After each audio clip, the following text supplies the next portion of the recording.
Welcome back, folks, to another edition of the Weekly Dweeb. With me, as always, is my good friend Kev. This week, we're reviewing Superman. Me and Kev have both officially seen it. Kev, what is going on, my friend? Hello, happy Monday, everybody. Hope you survived your work day, had a good dinner, or some of you I know are presently meal prepping, so hopefully you're working up something delicious. I am very excited to talk Superman with all of you. Of course, I've got a lot of thoughts. James, should we do a spoiler-free early section just in case there's anybody who watching this later who might have to bookmark it? We want to do a couple minute. Yeah, I'm cool with that. A couple minute non-spoiler section here. Yeah, that works. I'll say hello to chat before we start. What up, Headbug? What up, Nerd Champs? We are excited guys? To share our thoughts with you tonight. And I have plenty. All right. Will they be good? Okay. Will they be bad? Non-spoiler here. We'll tag it when spoilers are out. There we go. There's Shadow. I don't even know what that emoji is, but I'm here for it. I think that's Moby Dick at the end of the book. Ooh, do a dDweeb brief. There we go. Well, there you go. Thank you. You're getting a producer's credit. Kang, seeing it this week. All right. This is perfect, Kang. We're going to give a non-spoiler one here for the next couple minutes, and then we'll tag the spoilers.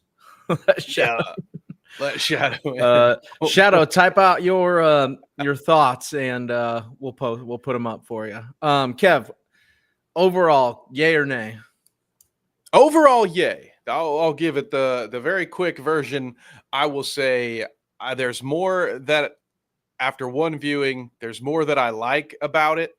Admittedly, not quite a few. There are certainly some plot holes. There are certainly some spots that I have some notes on that we'll dive into here shortly.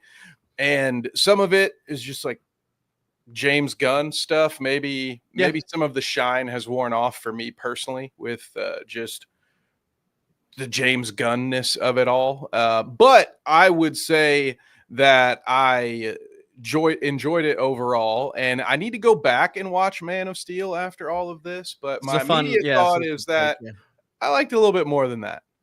I'm the same way. I thought you were talking about this comment specifically, so that's fun. Yeah. Shadow says the movie was too comedic. Man of Steel is better. I will agree with that. I have to go back and watch Man of Steel to definitively say one or the other. I don't know which one. I really liked this movie. I thought this movie was fun. Very James Gunny, and I think that's probably where the comedy is. You can tell it's the Guardians guy that's done it. It's got some similarities, right? That's the big thing. Sorry, I was reading a comment here. Kang does not like Man of Steel. I was reading Nerd Champ's comment. I'll bring that back up here in a second. I really liked it. And maybe this is the Marvel fatigue in me. I really like that I didn't have to watch anything before it. Zero. And Don't get used to that. We'll talk about that later. Go ahead. And the fact that it's I don't think this is spoilery because this has been talked about a lot, but it's not really a true origin story, as in the case of a lot of the early MCU movies that showed the beginning. Even Man of Steel shows him, if I remember it, crash landing into Earth, etc. Right? Like it really just throws you right into it, and I am here for it. Like I enjoy that way, especially like they're debuting this whole universe. Like I think they should do this a lot. Like we fucking know. We know who his parents are. We know he came from Krypton. Like I don't need it all again. So, nerd alert, big dweeb alert here. I've talked about this comic convention I've been to a few different times, like anytime Billy D. Williams is on screen. But I was actually sitting in a writer's workshop once where the subject was world building. And one of the first notes was, when starting a new story like that, that one of the best things you could do is just to drop the audience right into the middle of the action, I and like it. then get the story out over time. So I also enjoyed that aspect of it. I will say it was really hard to get through the first 5 minutes of the movie because I'd seen it 1,000 times. Yeah, I don't spoil it, like But that yeah, fucking scene is in the movie, so like that's been out there. It's not a spoiler, right? yeah, the trailer is, I'll give them credit for that. They did what we normally like. There's not a lot in that trailer that reveals what's going on. Most of it taken out Would in agree. 10 minutes. However, if you've spent your time speaking on all 12 of the trailers they've released, it does make for less than exciting viewing. You're like, oh boy, I hope this gets going soon. Maybe it's the fact that we've been reviewing the original Star Wars movies for the last month, but I didn't bother, or it didn't bother me to have the little words on the screen to start things off either. I thought it got in, it got out. That he had like Yeah. 4 sentences or something, and then boom, we're in it. So that part I thought was all right. As I definitely didn't need to see his origin story. I think of all, that's one of the top 3 most known origins of all time. Why rehash it? I was reading chat. I was comment there. I agree with. I thought it was interesting how they did it, where they did like years, like multiple years, shorter years, months, days, like what was going on, and then just throw you right into it. It's an interesting take. Yeah, I mean, this is a good take on it. Like if it was a 6-issue comic run, they picked it up about issue 3 or 4, which didn't bother me one bit. That track, see, that's the other. Yeah, that's why I'm vibing with it. It gave me New Hope vibes. I just didn't realize it. I don't want to go too into detail on this yet before we go to the spoilers, but I disagree with this because I think society today, especially the internet, will just turn on anything at any moment. Like it's just so weird. It's just the internet, what it's done to people. So Shadow does say it's over. Shadow saying it's a good movie, like makes like everybody, if he says it's a good movie, need to go, because Shadow don't like much. Especially like Star Wars. He really hates Star Wars. And that's and I agree. Like I said, maybe it's just the way I'm wired, because I also, like, I have a list of dislikes, and maybe because they're funnier to talk about or whatever, it ends up being longer than my list of likes as I look at it. But I generally speaking, I enjoyed the ride.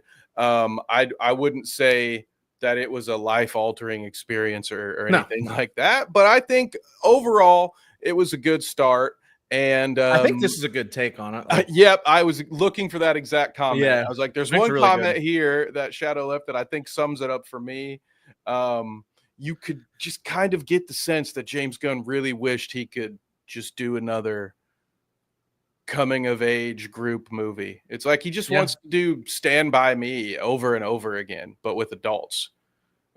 Just with like Arrested Development adults, but like they're, oh yeah, here's our ragtag group of weirdos. We can play a Radiohead song and everybody will be in their feels. And don't get me wrong, that shit worked on me.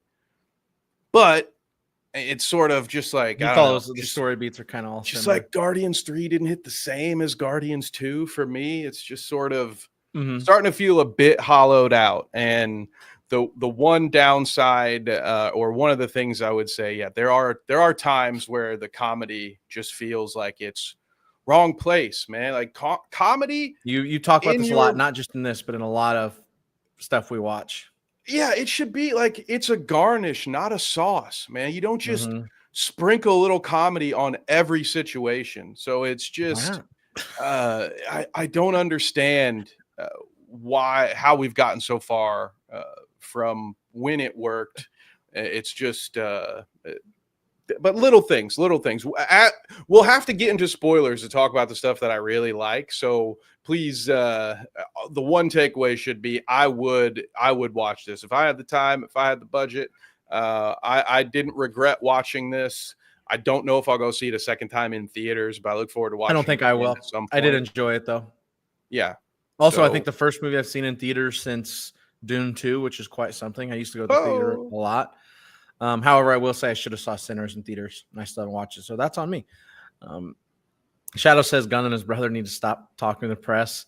After reading the article, I think it was very taken out of context, but I also agree. Like, I think it did hurt some of the box office return.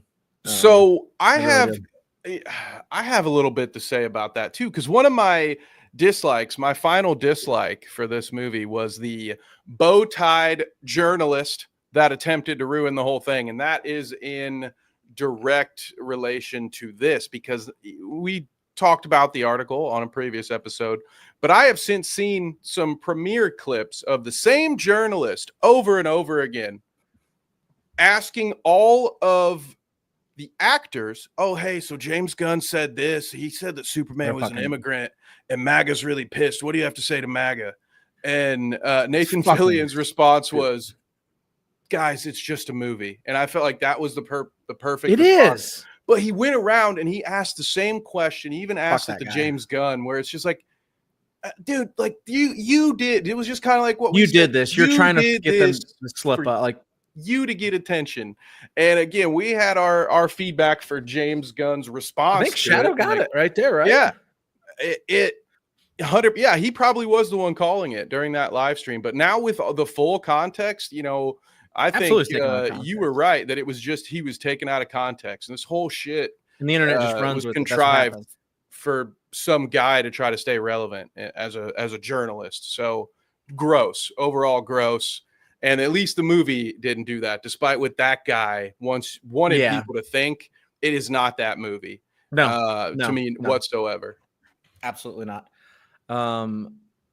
Before we get to spoilers, please like, subscribe, share, all that fun stuff. Stu has showed up today. I think we're 2 away from 275, I think. I saw Derpy in the chat. Derpy, congrats on 100. I saw you post that the other day. Yeah, if you got comments, concerns, anything, just let us leave it right here. Shadow agrees. Kangs, I've heard F1's awesome. Shadow says absolutely like the stream. The journalist was a plan. Yeah, nerd champs is correct. When there's a political outcry about a movie that hasn't even come out, it's always an overreaction. Any final thoughts, Kev, before I flag the spoilers tab? Nathan Holt is who we thought he was. All right. Whatever you think about this movie, I think you'll walk away thinking that's Lex Luthor. Nicholas Holt.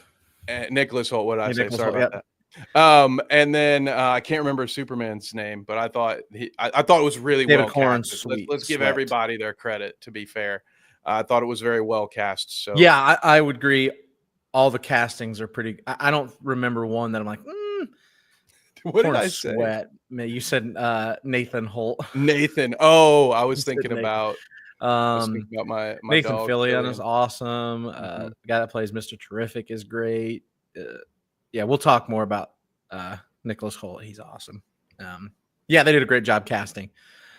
So I'm gonna throw the spoilers tab up there. Give it a second for anybody that, like Kang, who has not seen this yet, doesn't want anything ruined. We will miss you. We will miss you unless you don't care. Non-spoiler gang. Unless you don't care. That's true. Yeah, it's fun. Okay, and we are going to spoiler territory. I'll leave it up here for a second. Kev, my first gripe right out the gate is that, yeah, see you, Kang. Appreciate you. Didn't want to ruin it for you. It's great. It's good. It opens with the fucking spit scene. Very first thing. God, it pissed me off. So I started off really mad. Like, I'm like, that they fucking opened with it. And I thought they would remove it because in one of the trailers they remove it. Nah, no. I knew you'd be mad right out the gate. Dude, it was like I said, it was a slow starter. Like, it took a few minutes for Yeah. me to be like, okay, I might end up liking this movie. It's an But interesting way to start a movie where, like you said, they did the screen, the text, not scrolling like Star Wars, but I think it's even yellow like Star Wars, but they did that. And then it's like 3 minutes ago, a fight started or something. He's just getting his ass, like he just hits the ground. It's a scene from the trailer, and then bang, he's there. It's an interesting way to do it. Eventually works, but I would agree with you. It takes the start as a little because he gets his ass beat. yeah, and if I had again, if I hadn't watched the trailers, I probably would have enjoyed it a little bit more, I think. Yeah, But the maybe. fact is we had seen not only that scene, but as soon as he gets into his home, like we also know that all of that dialogue with the robots, we had seen all of it.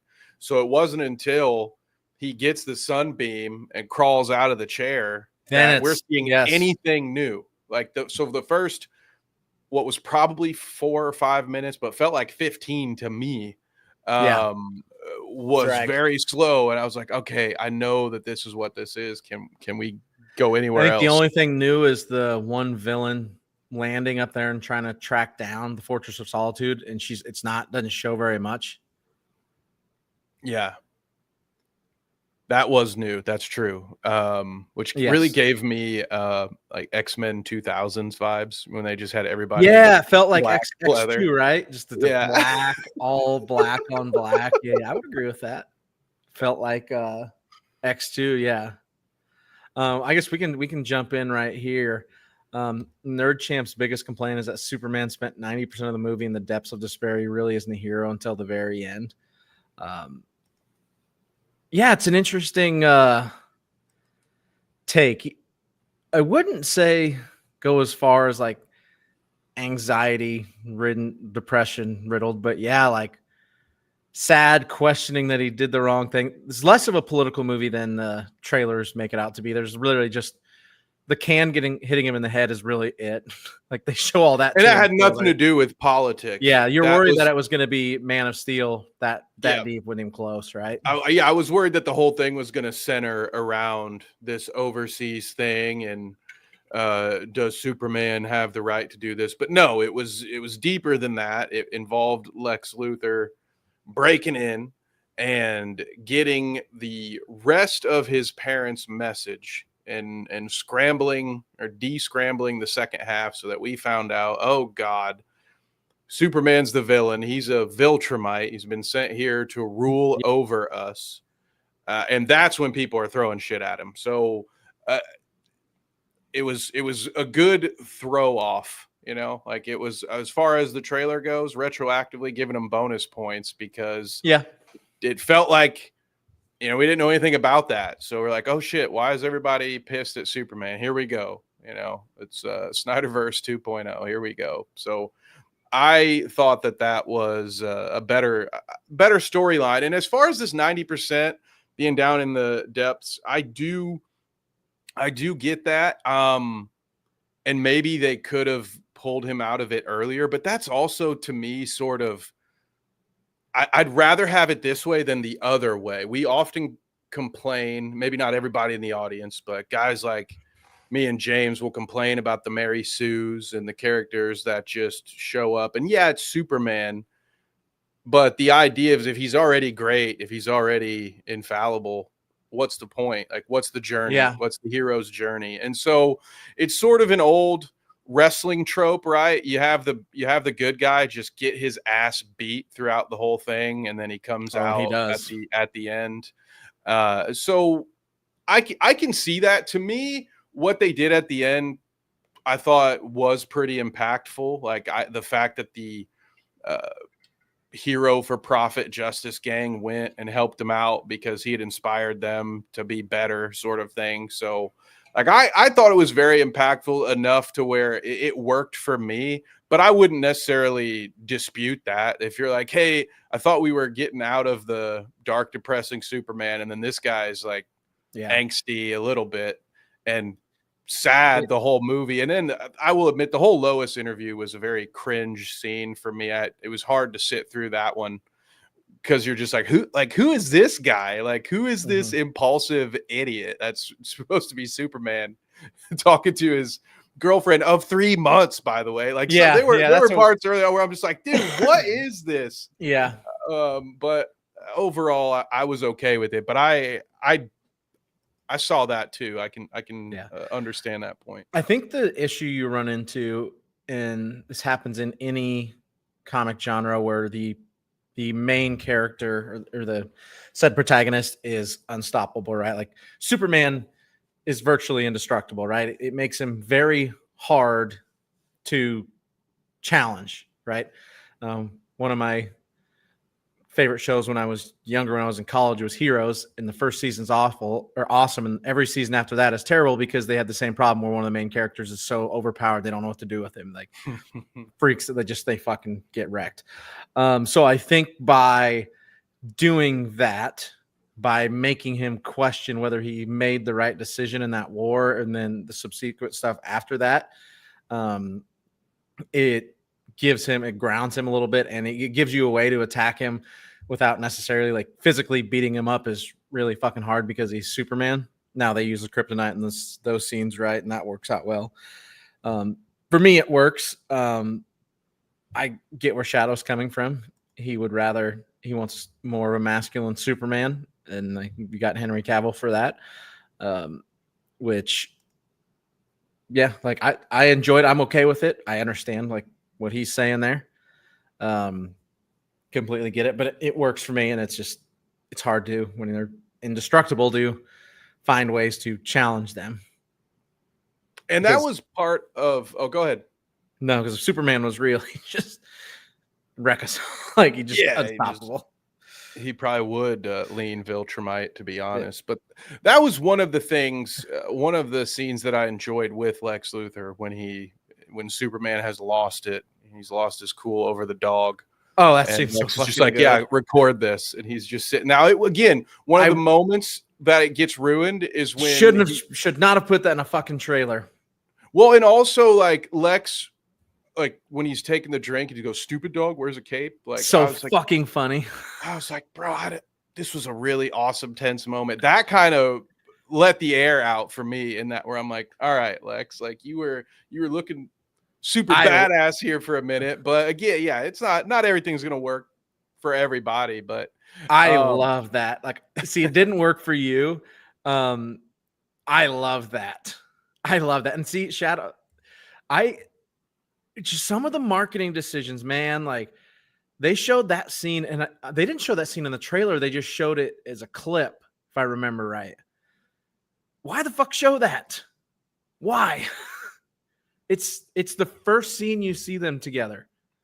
Why ruin it? And like you said, you didn't like it because like you think it kind of deflates it. I think it's fucking hilarious because he does it behind the coffee cup and he's getting filmed. Like it's getting posted to the internet.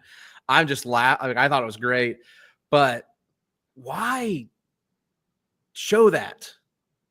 I agree with Headbug. I think marketing teams don't work closely enough with people that make the movies.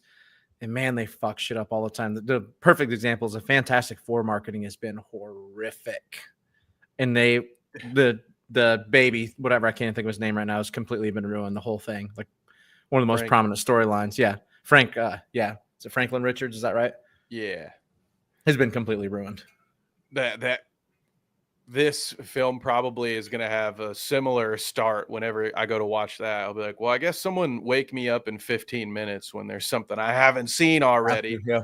Up on that big old screen I paid $20 to sit in front of. Mm-hmm. Yeah, so yeah, that's fair. I also agree that the marketing was bad, on top of, because there's other scenes like as soon as he gets put in the microverse, if you've seen the trailers, you know how it ends. You know how he gets out. Yep. It chose to show you that moment. Of all the moments, like if you're going to show, so they show nothing about their microverse, right? Except the scene of him breaking out. Probably like one of the more important scenes. So if you've seen the trailers, that's been ruined on how that happens. So it's completely. Like, and don't get me wrong, like you're sitting there watching a Superman movie, so you have a reasonable expectation that he will get out. But there's this whole second storyline going on where Lois and Captain Terrific, it's Mr. Terrific, I know, but are trying to save him. So it's like, oh, well, they get to him first. What's it gonna? And it's just like, well, I already know. I already know what's gonna happen. I've seen it. That's great. This is fun. that was annoying. To me, that's annoying. Shadow says Fantastic Four is going to be bad. I don't have hope for it. I will say that. Other than I think the aesthetic look cool. I think the car looks cool. Oh, yeah. This would have been the original one, right?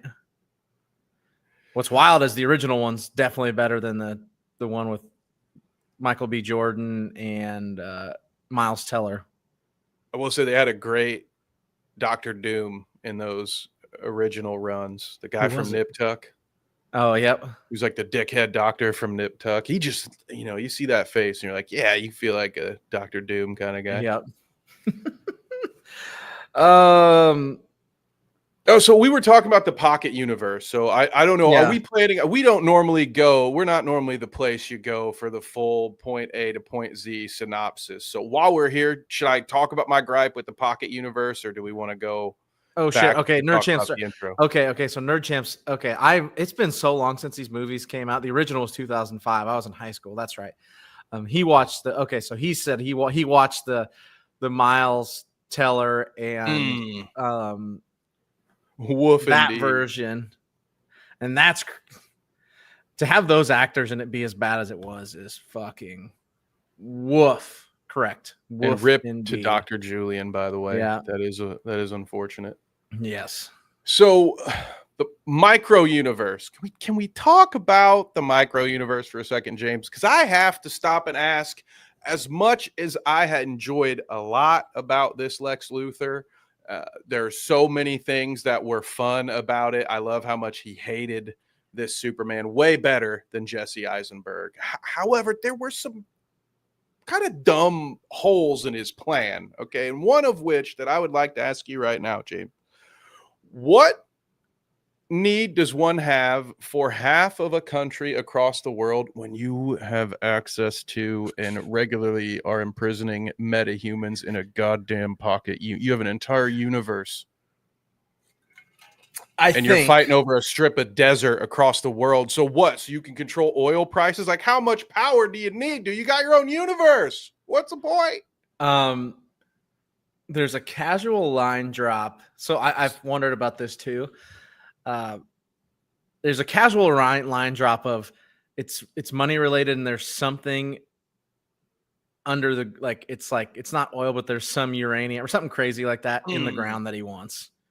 It's a money related thing. He's the vibranium. It's all money. It's not. It wasn't vibranium or something similar, but but it's also like a one line casual drop when all the reporters are talking. It's like one of the script editors had the same rant that I had. So they threw a line in to say, and here's why Lex is doing this.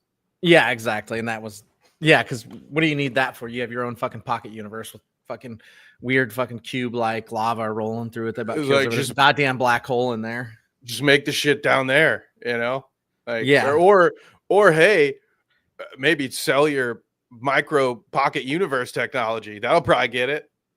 I imagine there's a few governments that would trade you a plot of land for the ability to create a black hole and destroy all of us on accident. I'm pretty sure I can think of at least 3 governments that would pay for that. Yeah, very odd deal. So since we started talking about Lex Luthor, I think so one, Nicholas Holt's fucking awesome in this role. He's awesome. Period. He's awesome. I love the fact that he's just a petty, vindictive asshole. There's no redeeming quality. It was no Superman killed my ex, so I have to get him back. Nothing. Just he's an asshole, right? He's just dick. And I'm perfectly 100% cool with that. Like, I'm over every villain has to be redeemed, or everybody has a tragic backstory of, they don't all have to necessarily have a point, right? Like, he once was a good person, gone evil based on all these decisions. It's like, he could just be an asshole. That's fine. But I agree with Nerd Champs here. He says at one point, this is very Palpatine-y. you know, at least in the sequel, where it's like, I need to kill you, but no, actually, I need you alive. But wait, I got to kill you again, or whatever. Just whatever the plot needs in this moment. That was my plan all along. Yeah, needed Superman to start the war, and then he needs the war so he could kill Superman, even though he could just could have up killed him. Like, he had him, right? Like, could have killed him. Not to mention, biggest spoiler of them all, but not to us fans who predicted this, that he also already had Ultraman. Like, you had just almost killed Superman. You could have just stuck with that plan. You could have just taken him out at any point. So you needed him, but now you don't. Yeah, the plot, like, there is some massive holes, as we just said there. It's circular logic. I do like that Nicholas Hoult is having a blast with it, and he's just petty.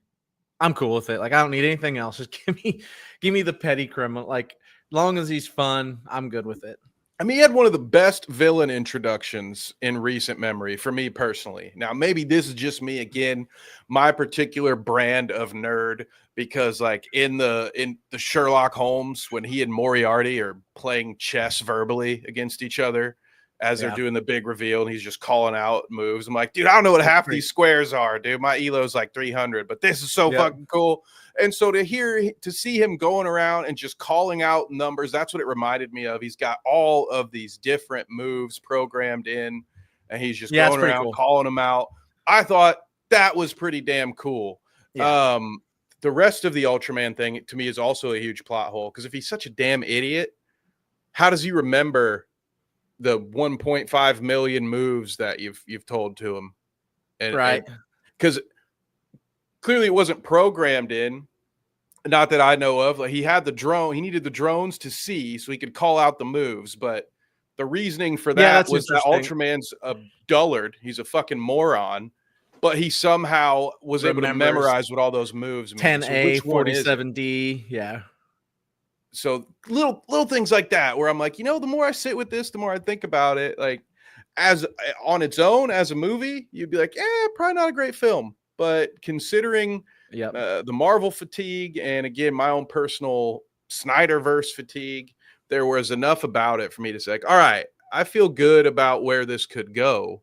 But it certainly had its moments. There is a lot of rumors, and none of this has been confirmed that anybody knows of, but there's a lot of rumors that Ultraman's going to come back as Bizarro in a sequel, because he goes into the black hole, and there's a lot of rumors that the black hole on the other side will be Bizarro World, and then he'll become Bizarro there and come back. It actually came out. Kevin Feige told James Gunn, it was really like, there's an interview. They asked Kevin Feige what he thought, and he really liked it. He's like, yeah, I told James Gunn my favorite superhero is Bizarro, so hopefully we'll see him. Like, it's kind of funny.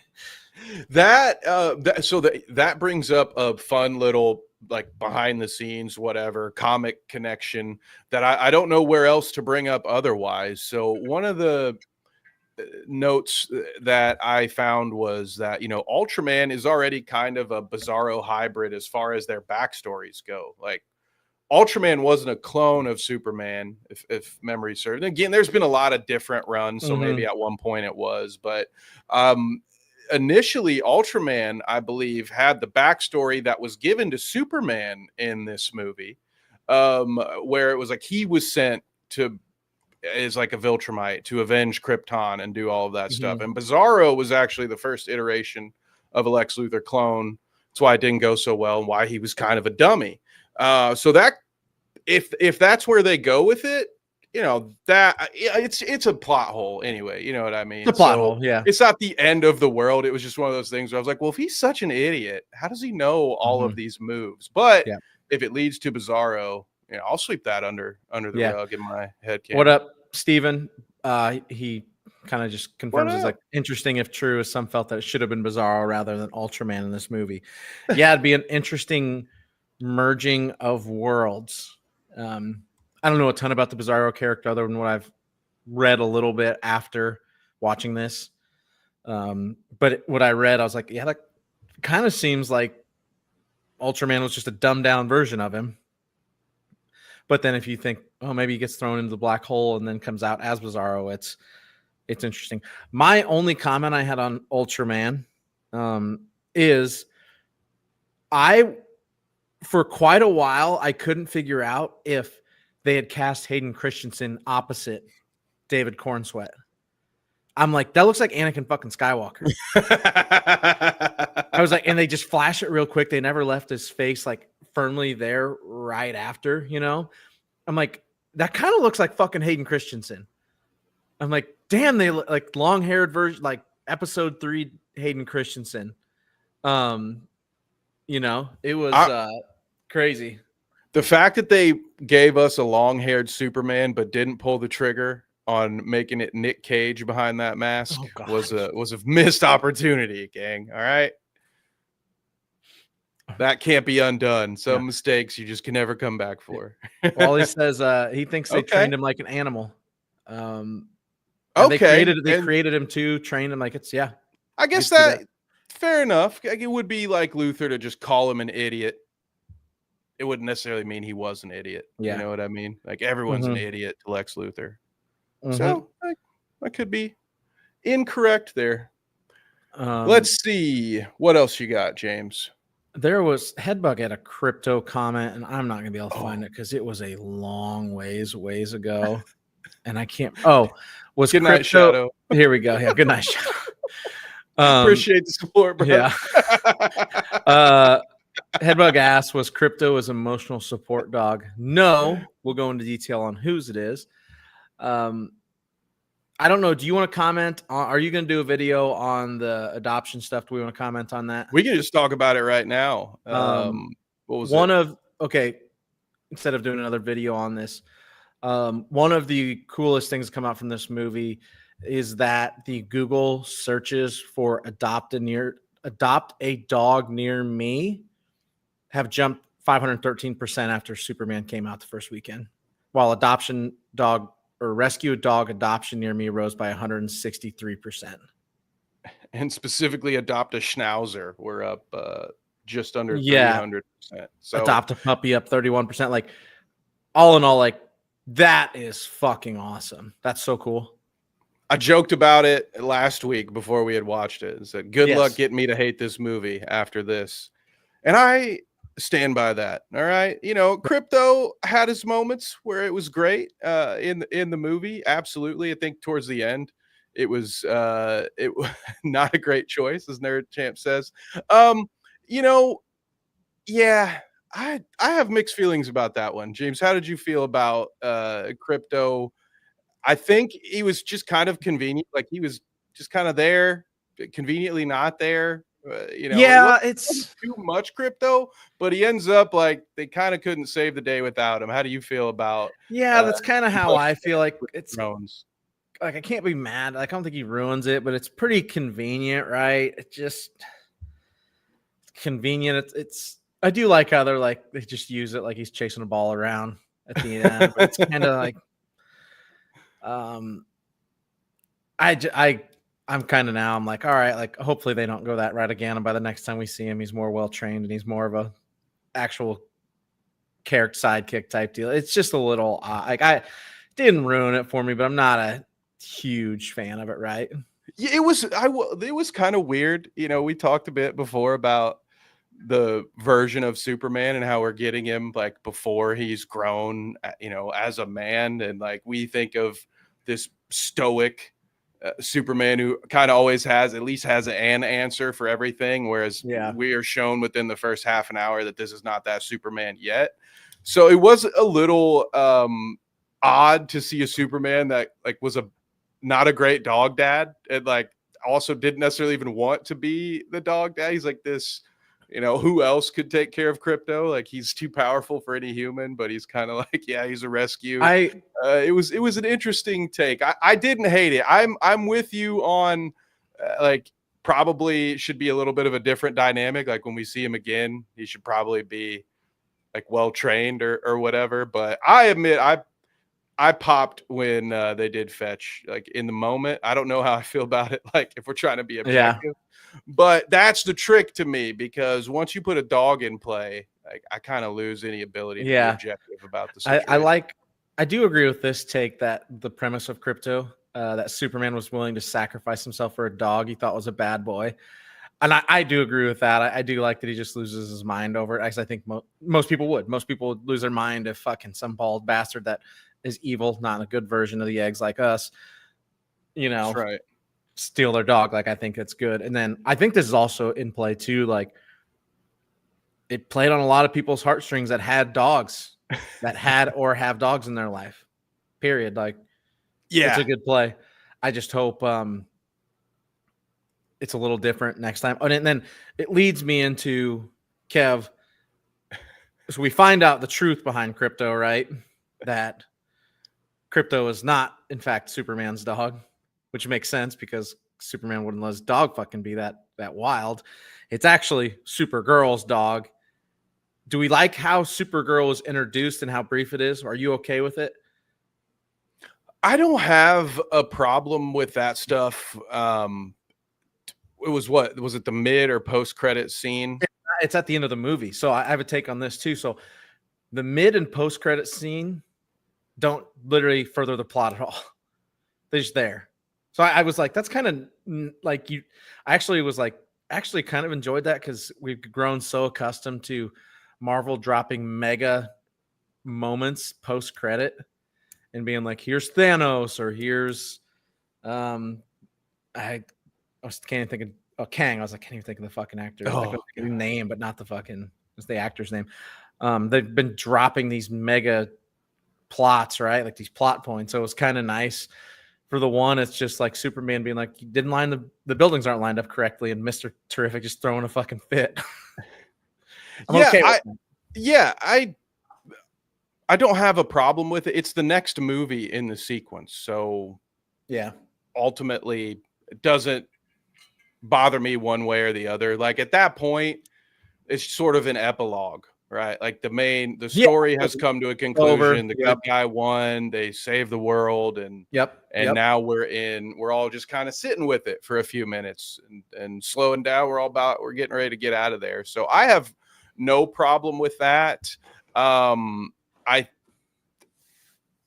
It's not going to make it, I guess. I don't know. It'd be one thing when you try to make things required viewing, which is something that James Gunn himself has kind of teased. I guess I'll bring it up now, where he has said, you got to watch season 2 of Peacemaker to know where things are going. I think that is somehow, some way not learning from Marvel's mistakes, but as long as they don't go too far in that direction, I don't have a problem introducing characters in the next movie at the end. I don't know if is it the best idea? I don't know. It's kind of an afterthought. You see how well I remembered it. Yeah, it's quick. It's not, I don't even know if that scene's a minute long, 30 seconds maybe. I don't know anything about that character. So when she comes in and they're talking about how big of a drunk she is, I'm like, what the fuck? Like they can't, Yeah, I agree with this. Like I didn't like Crypto is her emotional support dog, but I went and read a little bit because I don't know Supergirl at all. Like her story is quite vastly different than Superman's, and she goes through a lot of trauma. So her being a drunk and going to solar systems with red stars so she can get drunk, I was like, it's a funny little way to go about it. You can do a lot with that dynamic. I mean, it immediately just makes me think of Hancock. I'm trying to think of the one time in film I've seen like a drunk superhero be the main character of something. Really? So Headbug, since you haven't seen it, it's not even a loose end. Like she's not in the movie at all, except for one scene. They don't even mention her. She just comes in, asks where her dog is, gets tackled by Crypto, and walks out. And Superman's just like, what the fuck? It's really it. I guess it's just like a scene. Like it's not even a loose end. It's just there.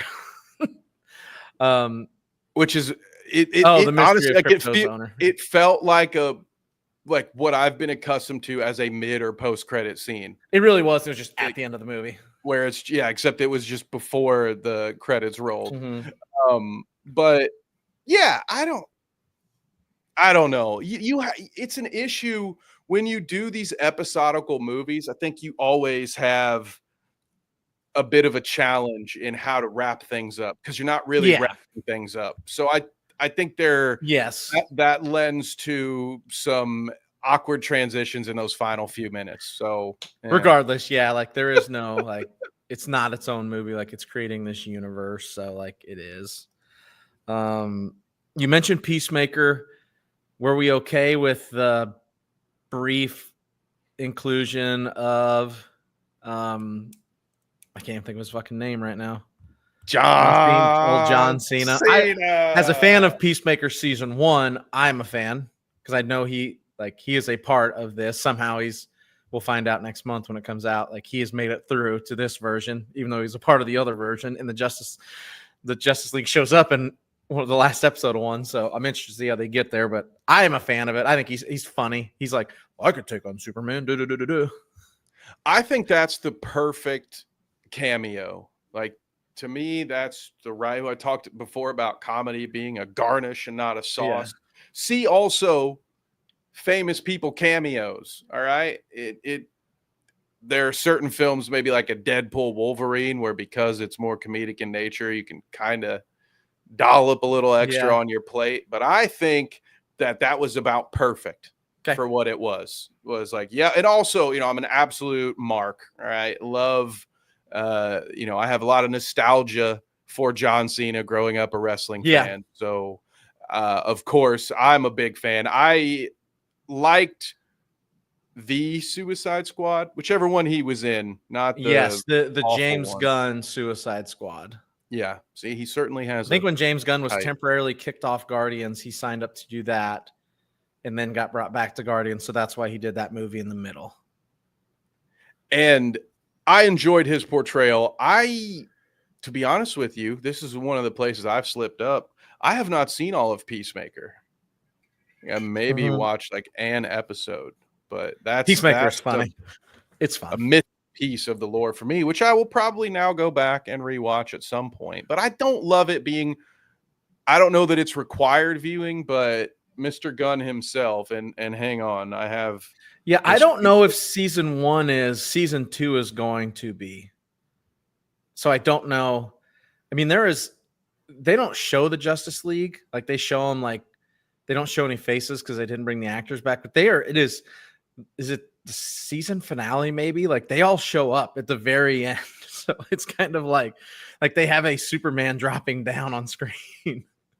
So it's going to be interesting to see how they get to this point.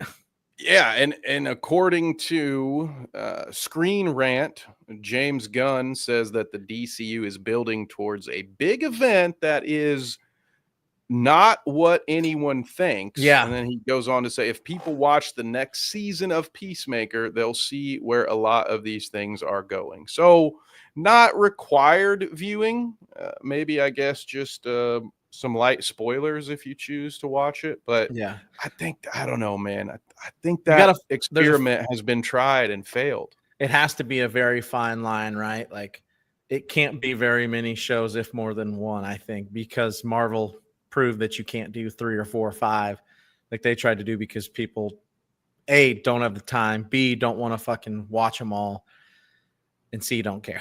and then D, to avoid spoilers, you don't let the director of a movie where Wanda Maximoff is the villain know what the hell is going to happen in her show. So then you have her repeat a story arc that she's literally just finished. Yeah. So it just, that probably could have been a decent movie if you could figure out why the hell Wanda was a psycho again out of nowhere. I mean, I guess if you just don't watch WandaVision, right? I guess. They're like, you know what? Actually, you're not supposed to watch this, dummy. It's not all connected. So I don't know. I would just like, you got this whole multiverse thing just sitting in your lap. Like, just use it. Nobody has ever asked for these all to be intertwined. I don't know that that was ever the specific request. Having the cinematic universe is cool. I enjoy it, generally speaking, but like, what's wrong with not everything crossing over? I don't understand the need to be like, let's use, there it is. Yep, you got me. Oh, it's a good take. I don't know how I'm going to get my wife and parents who enjoyed Superman to watch R-rated Peacemaker season 2 because it's kind of a follow-up. That's you're the point. Like, what about kids? What about like there were kids in the movie theater when I went? They can't watch Peacemaker season 2. Right? That would be quite a different tone. Like, I didn't even think about that. You got to be careful there. Like, I don't know. It's a very tough. Headbutt says enough is enough. Can we see something separate and unique? No, Marvel. Kevin Feige just announced that Secret Wars is going to reset the MCU. They're not going to. They're not completely renovated. Phase 6. Yeah, it's Phase 6. Phase 6 is Fantastic Four.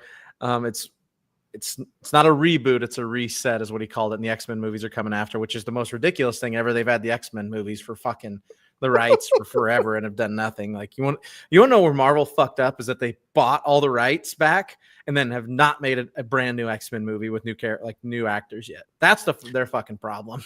They might have fucked up. You might have been able to stop right by saying bought all the rights back. Like, there was this thing companies used to do. It's kind of how Marvel got here in the first place, but like, maybe find some trusted partners and continue forward with some licensing. Like, clearly you got more on your hands than you can handle. But the problem being, Kev, is that one other companies, aka Sony, has Spider-Man and can't fucking make a good movie. True. Okay, I take it back. You got me. They have not since the original Spider-Man. Since Spider-Man 2, Sony has not been able to make a good Spider-Man movie on their own or side character. So there's the problem, right? Dude, yeah. That's the Venom. Were the Venoms good? First one was. I've watched the first one and I've not watched the rest, and it's fine. And I think that's the prevailing sentiment, is that it's fine. Yeah, it's just okay. Yeah, I got to watch it on an airplane. You know, because where the hell else am I gonna go? Yeah. It says Rick Flag was clearly a different time. I have not watched Creature Commandos, which I've heard is funny. You know, that's on the to watch list. I completely forgot. It's just one of those things that just kind of slips. Is that on Prime? What's that on? HBO? I don't fucking even know. I do want to acknowledge and agree with this one right here. Ben Affleck was a good Batman. I stand by that. I agree with you. I would agree. I actually agree with it. The cast was good. Him, Henry Cavill. Oh, James Gunn. Everybody outside of the Flash, dude. Yeah. And they had a perfectly good Flash that had been playing the character for years that they could have just. Here you go, pal. Yeah, we know what they did. Oh no, but came out over the weekend, Kev, that they were talking about Henry Cavill being. Remember how he was re-announced as Superman, and then less than a couple weeks later they announced the James Gunn deal. James Gunn talked about it. He's like, it's super unfortunate. He's like, I had nothing to do with them announcing that he was coming back. And by the way, we were deep in negotiations of me taking this over and announcing it. He's like, it's really fucking unfortunate. He said there were people trying to force their way. Even it was never part of the equation. So it sounds force their way. That's wild. The studio tried to use some of their high-powered monkeys that Lex Luthor incorporated in his microverse. One of the other, it made me laugh, but I was like, "That's real dumb, dude. You couldn't just hire people to do it. You had to create monkeys to do that." That's fucking funny. But yeah, that I forgot the monkey thing. Gross. That sounds gross is what it is. Like another big studio move, isn't it? Yep. The one thing I did find really kind of cool and kind of funny is that James Gunn's like, I would love to cast Henry Cavill in this. He's like, I don't know where. He's like, I would love to cast him. Dude, I'm like, had it. How fucking cool would that be? Dude, what if that's the they maybe missed an opportunity with Ultraman? I was just going to circle back to that, because how fun is it if Henry Cavill is Bizarro, but if you had missed an opportunity if your plan is to use Wonder Man as Bizarro by throwing him into the black hole. Yeah, well, that's I feel like we've stumbled onto something that might have made everyone happy, Maybe not. It might have made the real MOS fans very upset. But I'm sitting here thinking, like, if you make him the Ultraman and then don't have Lex explain that he's a clone, like, then that I can sit over here in my little fan theory cave and pretend all I want that this Lex Luthor actually came and got sad boy Henry Cavill from a different dimension. Universe, different dimension. Maybe not even the Snyderverse, but it's like, oh shit, dude, where'd he come from? I triggered Shadow. C'est la vie. Shout out Henry Cavill. Really got screwed in this whole situation. What up, Alex? Alex says 7.5 out of 10 for me. Wasn't really that much better than Man of Steel, just different. Yeah. Nerd Champ says same. It feels like the consensus kind of like, it was good. Like, good. I guess me and Kev both openly acknowledged earlier that we have not seen. We both need to rewatch Man of Steel to give a definitive on that answer. I guess comparatively speaking to other comic book movies that have come out in the last couple of years, it's at the top. Like, but the bar has been low. Marvel's really fucking sucked, and I expect them to really suck here and soon. Fantastic Four comes out here soon. And that's probably gonna just make Superman look that much better. If I'm being honest with my opinion, probably gonna make this look better. Four. Yeah, absolutely. Final few things I had is I don't know how I feel about Bradley Cooper as Kal-El. Oh yeah, I forgot about that. Yeah, they did not spoil this, so shout out there. Didn't ruin this. It's weird. I thought, like, why use that big of an actor in that role? Which it is just a consistent video recording that's replayed throughout the movie.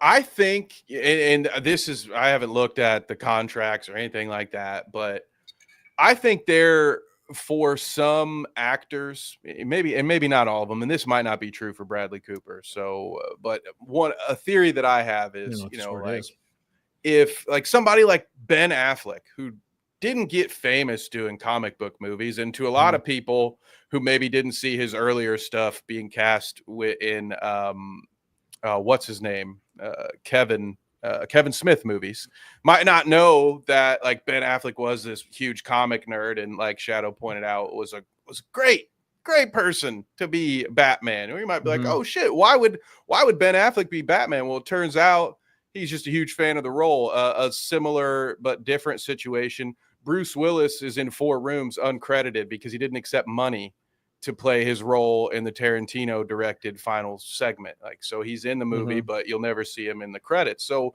there are some of these folks. We've talked about James Earl Jones not wanting to take any extra money because the Darth Vader job was too easy for, like, he didn't feel like he worked hard enough to get paid more.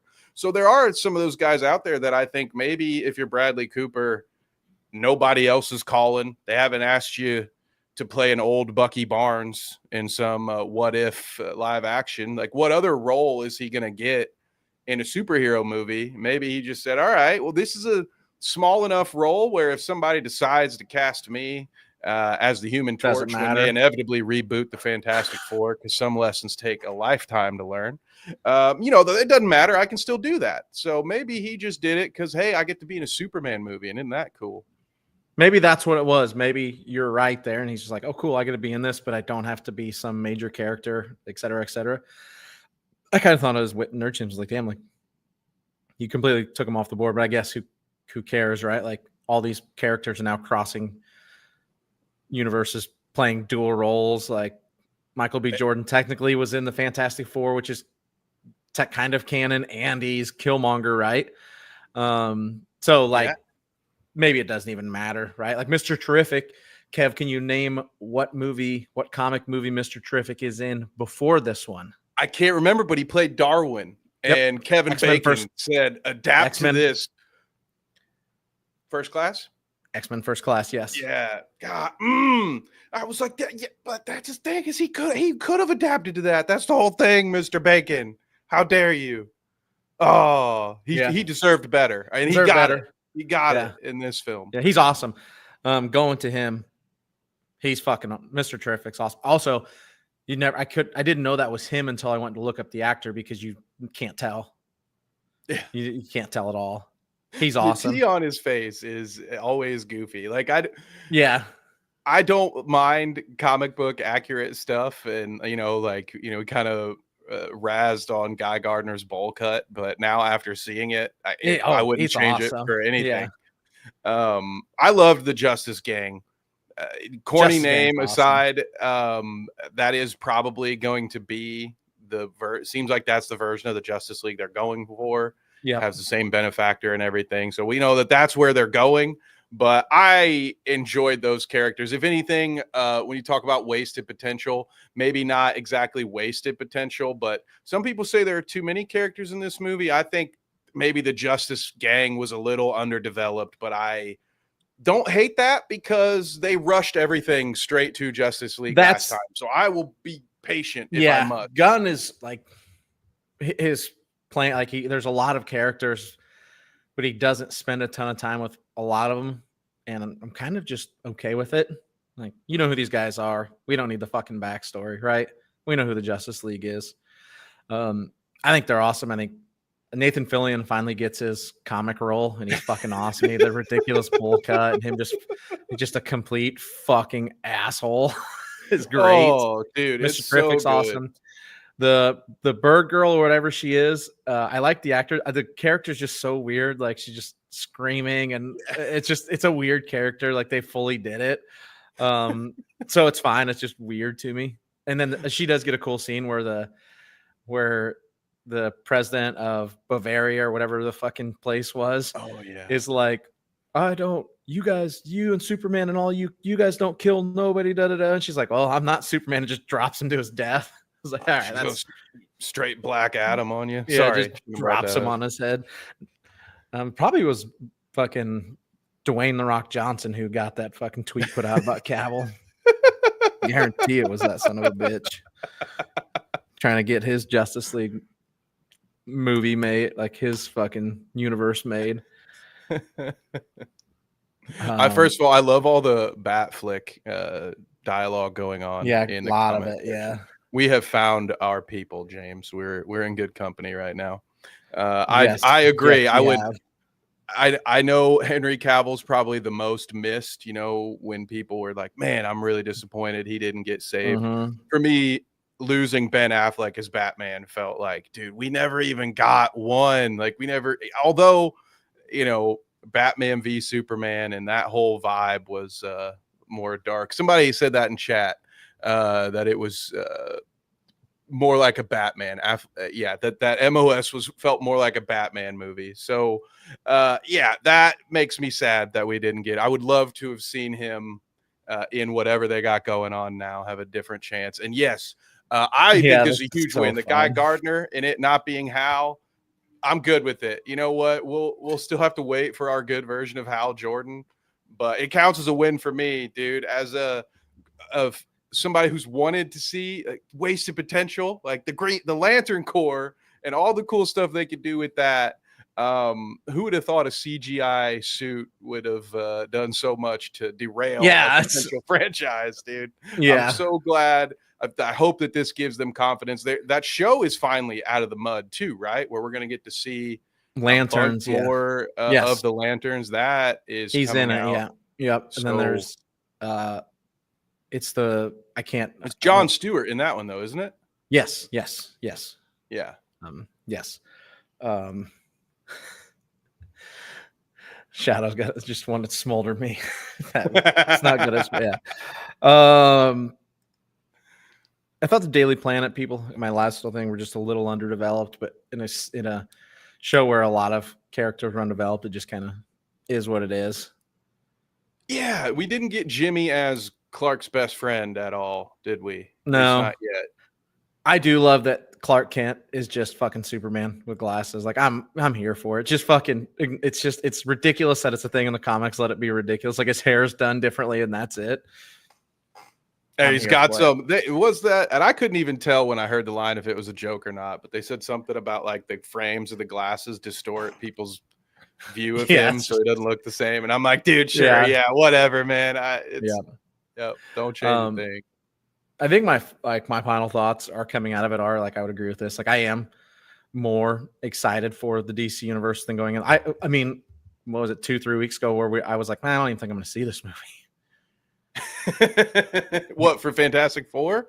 No, Or I am for DC's. Like I am not going to see Fantastic Four is going to have to get some insane reviews for me to want to go see that in theaters. Popcorn's still as good as it used to be, though. I might do it for the squad, so we can. Yeah, we'll see. It could be a go see it to talk about it. But we won't be the first on the internet to talk about it. That's for sure. No. We'll see it. We'll just get to it when we get to it. Nerd Champ says, will the box office be enough to keep it going? I think it's good enough. It was down pretty big second weekend, as most are, right? Would we say last week it's the second highest grossing Superman film? Is that what we said? I can't remember exactly. I can't remember if it was the highest, but I just remember making fun of, like, of course it was, because of how much everything is just maybe it was number one. Oh, I bet it was number one, but it wasn't James Gunn's biggest, right? I think that probably sounds right, because my whole joke was like, well, yeah, when you compare movies now to what was released in the 70s, I'm not surprised it made more money. Listen, I'd be here for Spawn. Yeah, Spawn would be cool. We've never done the Spawn. I think that's what it was. So, Kev, do you have any final thoughts here before we go along on our way? No, I think this is one of those. There's plenty of meat we left on the bone if we could go through and pick it scene by scene. But no, I think we've talked about all of the major stuff that I wanted to discuss, especially now that we got our love in for the Justice Gang and Guy Gardner. Yeah, can't wait for more Guy Gardner on my screens. But no, we appreciate you guys for tuning in tonight. It's been a lot of fun. Yeah, appreciate it. There's a lot of people in here, new people in here, so we appreciate you. Shadow, Nerd, Wally, Kang was in here earlier before we went spoilers. Headbug, Nate was in here for a second. Alex New was in here. There's another new one too. I can't seem to find. But yeah, made it a lot of fun. It's always fun when there's a bunch of people in here. So, Steven, yes, there you go. Thank you. Appreciate each and every one of you. Yeah, Nerd. I don't. Yeah, it's going to be interesting. And they're going to keep going, but nobody knows what that number needs to be. I would hope expensive that that's for sure. Even if it doesn't do what they were hoping for financially, that they have the faith to do more than one. I guess I would hope so, right? Like they're doing this whole just reboot of the franchise, and meanwhile you got Marvel just dragging along phase 6, baby. We're starting phase 6. Yeah, when they said phase 6, I was like, what the fuck are we? Guy, if you could ever control alt delete all of phase 5, that's what that's all everybody wants. Secret Wars is for. They're gonna control alt almost delete. It's not a reboot, guys. It's like a reset, but I don't even like that with a word. It's so wild. Just get it out of here, dude. Yeah. As the people say, like and subscribe. We appreciate you guys. Thank you, guys. We are 2 away from 275. I did look mid-show. We'll be back live Wednesday, 9 p.m. for our 100th episode of Han Shot First. We are talking the radio dramas. Kev, I'm 2.5 hours in. It's interesting. Very different. Yeah, dude, there's a lot more. The 80s radio dramas of the Star Wars movies. Yeah, it's way more. Way more. I'm 2.5 hours in, and I think they just left Tatooine. Is that right? I think, or are leaving. It's crazy. They're interesting. Can't wait to talk about them. This is our reminder that moving forward, the Monday shows are not going to be live anymore. Not anymore. We're going to leave them open. Like we decide to watch Fantastic Four, we'll do a live stream. Like we're leaving it more for tentpole. We're going to pre-record stuff and post at 6 p.m. Monday through Thursday, and then release the whole show on Fridays, which works a little bit better for me and Kev's schedule. A little micro shows, and then we'll release them later in the week. But we're going to leave it open for big tentpole shows if we want to do that. Movie reviews, show reviews, big news that we want to talk about. Microsoft decides to lay off 10,000 more people. We're going to talk about it. Yeah, so that's the plans. They're moving forward. Kev, outside of here, I know you got a bunch of stuff going on with Carnage Media and everything. Let the fans know where they can find all that info. Yeah, Find you absolutely. outside of here. Carnage Media on YouTube. Go check it out. We just did a free striking and grappling event. And this Saturday's pro boxing card has now been updated, James. We got the approval to do kickboxing by the Ohio Commission. So now we'll have some kickboxing in the mix. So I'm very excited about that. You guys ever want to see me at work? Go hang out with me on the Carnage Media YouTube channel. Or if you want to see a couple of more hours of two bald guys chatting it up, join Danny and I over on the Clout Route tomorrow at 6 p.m. Eastern, where we talk about all the breaking news and wild stories from the world of the internet. So a lot of fun stuff. Last week, James, we talked about Elmo and his unfortunate situation that he had. Yeah. Someday we're gonna get me on there, but it's gonna have to be very specific because it's not. I don't know the show style. I pop in, say hi every once in a while, and that's it. Someday I'm gonna pop on that show, but it's got to be pretty specific. That's a day we look forward to. But in the meantime, there is gonna be a Claire Obscura stream coming. I got to get with Danny. I'm on Act 3, and I'm pretty much can beat the game at any moment. Ooh, I look forward to that. Yeah. Join the Discord. There's always mania in there. StreamYard did say follow us on Twitter. We don't really use Twitter much. Yeah, Discord would be the better place. Discord's that's where we're going to take a lot of our if you want to post show topics and stuff, that's where they're going to come from. We'll be putting them in there. I think we've already got some of the ones ready for next week, which is great. It's going to work out. It'll work out better for me and Kev's schedule. It's going to be more content now because we're not locked into this 6 p.m. on Mondays, which really ruins Headbug because she has to go to sleep. Right. Every once in a while, maybe we'll work in a weekend stream if we can. Every once in a while, maybe stream at a time when everyone can watch without losing sleep. Yep. Exactly right. So shout out everybody. We appreciate you. We will be back Wednesday night. But yeah, like, subscribe, join, pay attention. We got a lot of stuff coming. So until next time, I can't get out of here. We'll see you.